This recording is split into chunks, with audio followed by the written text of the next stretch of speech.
bendiga a todos, hermanos, en esta hora. Doy gracias a Dios de poder compartir con ustedes un mensaje. Espero de que este corto mensaje pueda ser de bendición para su vida.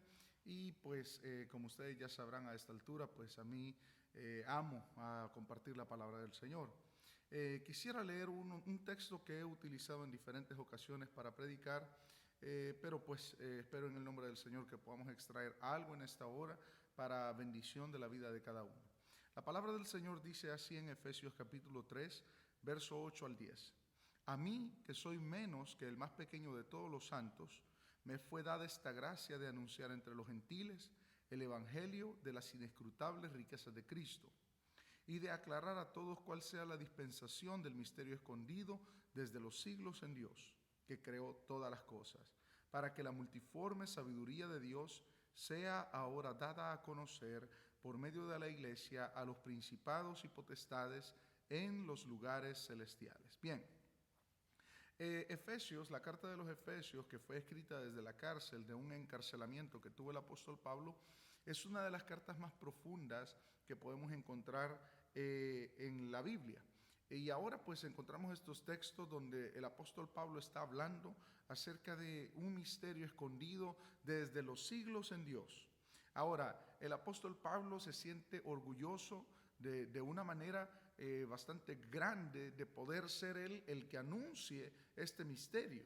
Porque él mismo lo dice: a mí, que soy el más pequeño de todos los santos, me fue dada esta gracia de anunciar a los gentiles el evangelio de las inescrutables riquezas de Cristo. Hablemos de eso por un momento. El apóstol Pablo está hablando acerca de las riquezas que él está anunciando ahora a los gentiles. Recordemos que los primeros cristianos fueron judíos y la mayoría de ellos no quería entremezclarse de lleno con los gentiles, pero Dios utiliza al apóstol Pablo para llevar el evangelio, es decir, la buena noticia del Señor Jesucristo al pueblo gentil. Ahora el apóstol Pablo dice: esto que yo les estoy dando a ellos y anunciando es una riqueza muy grande. Y dice el verso 9: y de aclarar a todos cuál sea la dispensación del misterio escondido desde los siglos en Dios, que creó todas las cosas. Muy bien, muchos piensan y algunas personas dicen de que este misterio es que ahora los gentiles pueden salvarse.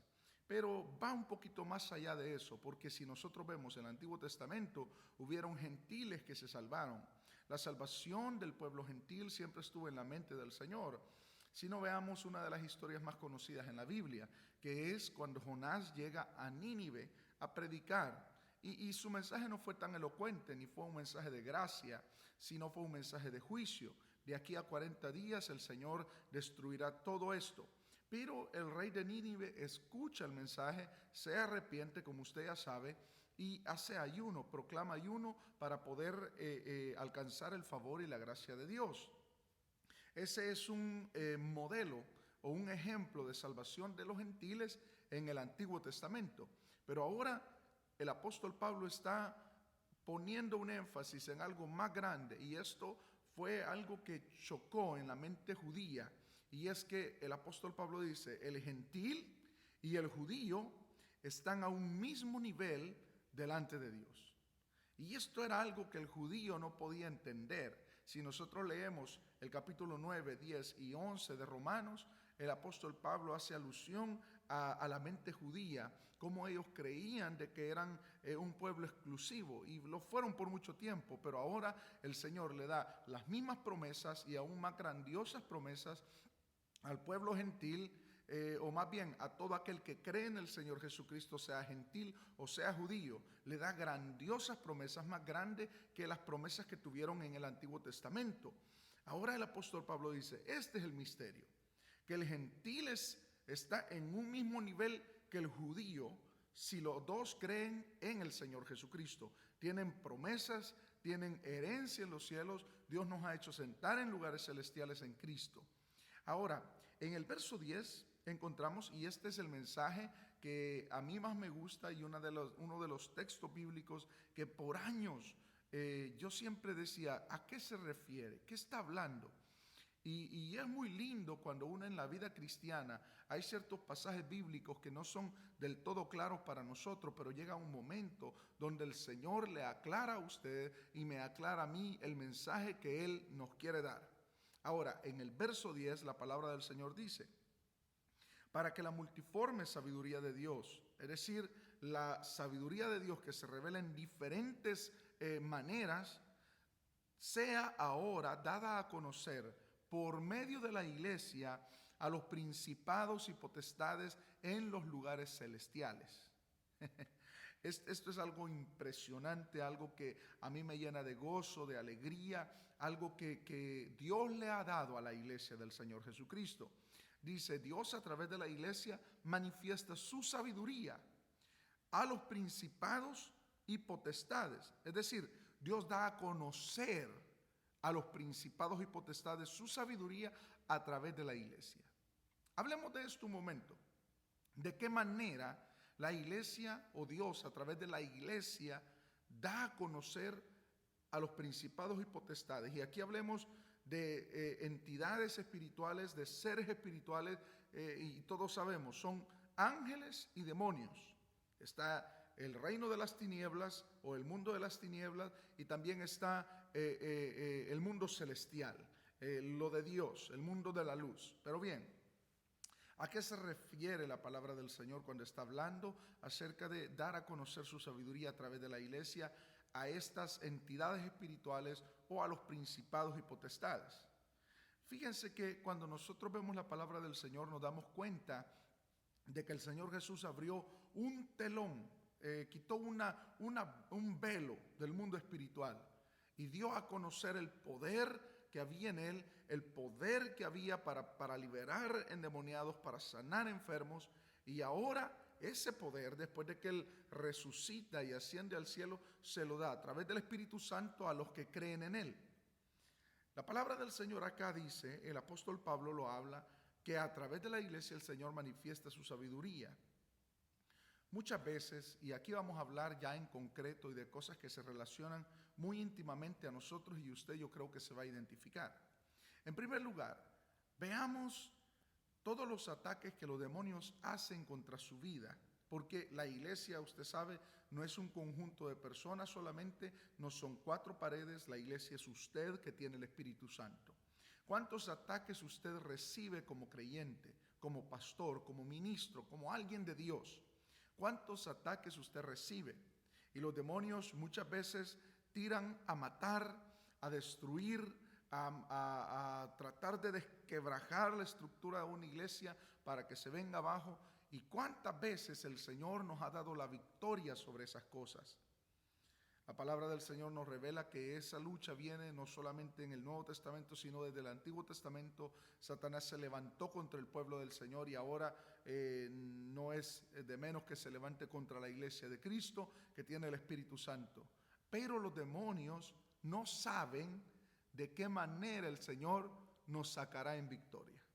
Es decir, los demonios se lanzan contra nosotros, se lanzan contra usted, contra mí, y ellos dicen, ahora te tengo, ahora te voy a destruir, ahora tengo a tu hijo. Y pareciera como que estamos ya en el límite de nuestra fuerza, en el límite de nuestra fe, que ya todo se perdió.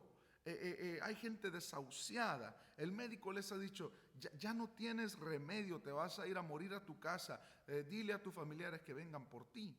Y todo esto es un producto muchas veces de un ataque espiritual, un ataque de los demonios contra la vida de la persona. Yo me imagino la escena, los demonios saltando, los demonios de alguna manera dicen, ahora sí te tenemos, ahora sí te vamos a matar, ya está señalado en el calendario el día que morirás, pero es en ese momento que el Señor viene a nuestro rescate. Por el poder de la resurrección del Señor Jesucristo, ese mismo poder actúa en nosotros para sacarnos en victoria en medio de todas esas cosas. Y los demonios se quedan anonadados, voy a decirlo de esa manera, se quedan asustados como la sabiduría de Dios saca en victoria al pueblo de Dios y nos da victorias grandes sobre la muerte, sobre la enfermedad, sobre las pruebas, sobre los ataques diabólicos que el enemigo embiste a nuestra vida para matarnos, para destruirnos, pero Dios siempre nos hace salir en victoria a través de su sabiduría, a través de su poder. Es decir, el mismo poder que actuó en los profetas en el antiguo para sacarlos en victoria es el mismo poder que actúa en la iglesia ahora para sacarnos en victoria. Una de las razones por las cuales las naciones temen entrar en guerra contra las potencias mundiales es esta. Cuando en la Segunda Guerra Mundial se metió Estados Unidos a pelear contra Japón porque Japón invadió y atacó por la espalda allá en Hawái, destruyendo algunas bases militares, ¿qué sucedió con Estados Unidos y cuál fue la respuesta? Lo que sucedió fue que Estados Unidos dejó caer 2 bombas nucleares en Japón y eso llevó a su rendición completa al país de Japón. Ellos no sabían con qué arma les iba a atacar Estados Unidos, y eso es lo que nosotros tenemos como iglesia. El diablo no sabe qué armas el Espíritu Santo va a utilizar para sacarnos a nosotros en victoria. Pero la victoria es segura para todos aquellos que esperan en el Señor, para todos aquellos que están agarrados de la mano del Señor y que en el momento de la prueba, de la enfermedad, de la situación difícil, lo que hacen es entrar en ayuno y en oración. Ahora, esto es los principados y potestades del lado de las tinieblas. Hablemos de los principados y potestades de las huestes angelicales, los ángeles del Señor, que también están a la expectativa de las cosas que pasan en la iglesia. Y esto es algo muy lindo, entrar en detalle. Podríamos hablar y tener diferentes citas bíblicas como Pedro capítulo 1 o como las diferentes citas bíblicas donde los ángeles en el libro de Hechos se entremezclan en el trabajo de la iglesia. Aún Hebreo dice que estos ángeles son enviados para ser ayudadores de la iglesia del Señor Jesucristo en su labor y en su trabajo por la obra de Dios. Ahora, todos estos ángeles de Dios que están también peleando esta batalla a favor de nosotros, ayudando también en muchas ocasiones en las batallas, ni siquiera ellos sabían el poder que se iba a revelar a la iglesia por el Espíritu Santo para sacarnos en victoria. Es fascinante hablar de estas cosas y ver cómo el Señor puede utilizar, por ejemplo, a un niño de 15 años, a un joven de 20 años, para echar fuera demonios en el poder de la sangre del Cordero y en el poder del nombre de Jesús. Es impresionante cómo Dios puede utilizar a un jovencito que solo tiene 20 años de edad, echando fuera demonios si el Señor le da la autoridad. Entienda que los demonios tienen miles y miles de años de existencia. La Biblia no relata en qué tiempo fueron creados, pero fueron creados antes de que la tierra fuera formada. La palabra del Señor dice en el libro de Job que los ángeles daban gloria a Dios, cantaban y alababan cuando Dios creaba todas las cosas. Es decir, antes que la tierra fuera formada, los ángeles ya estaban ahí, ya habían sido creados. Entonces, cuando viene un niño de 20 años que acaba de nacer, su existencia es corta, pero Dios le da la autoridad para echar fuera demonios. Imagínese cómo los demonios crujen sus dientes contra nosotros los creyentes, que siendo tan imperfectos, que siendo tan débiles, que siendo personas tan cortas de edad, podemos echar fuera demonios en el poder del nombre de Jesús. Ahora, amados hermanos, espero de que este corto mensaje le ayude, le deje meditando y también le incentive a usted a indagar en lo que hemos hablado, a indagar más en la palabra del Señor para corroborar lo que le he dicho, pero sobre todo que aumente su fe y que sepa que en medio de todos los problemas, en medio de cada embestir diabólico contra su vida, sepa que la victoria es segura en el nombre de Jesús. Así que adelante, hermanos, refugiémonos en el Señor, que Dios nos ha dado grandes cosas a través de la sangre de Cristo y del pacto eterno en Cristo Jesús. Dios les bendiga.